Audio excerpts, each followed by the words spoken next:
Okay, I'm going to open up a blank VI, a new VI. It looks something like this. This is the front panel. This is what users will see when they want to use my creation. And then this is the block diagram that is basically the VI program, the virtual instrument program. I'm trying to fit them both into this window right here. Now I'm going to open up a control and put in a string control here. And you can see this is highlighting the string control. I'm placing it. So I clicked once and it put both the string control and its function over here in the block diagram. Okay, so now I'm moving the mouse around. I can see it's a plus. Let's see, it changes to an arrow, changes to a hourglass. Click here, it places the keyboard pipe.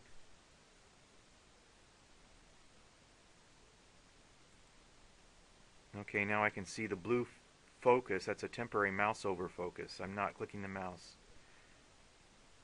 If I click the mouse on it, the ants start traveling. That means now it is in focus.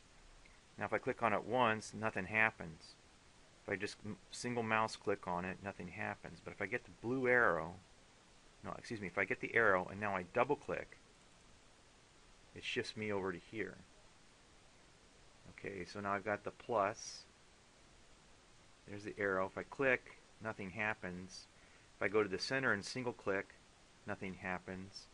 If I go to the center and I double click, it sends me back over here to the front panel, to the control. So let's summarize now. I can't click on the guts of it here without moving the keyboard pipe around, selecting things to edit.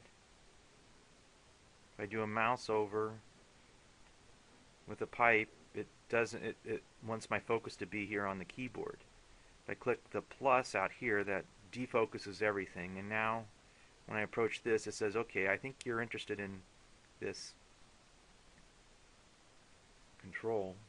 Now if I click on it, it says, okay, now I know you are, and it's got the ants traveling, and I double click and I can switch over to here where the ants are traveling. Now if I click outside and now I pass over, nothing blue. Okay, now I click once, the ants appear.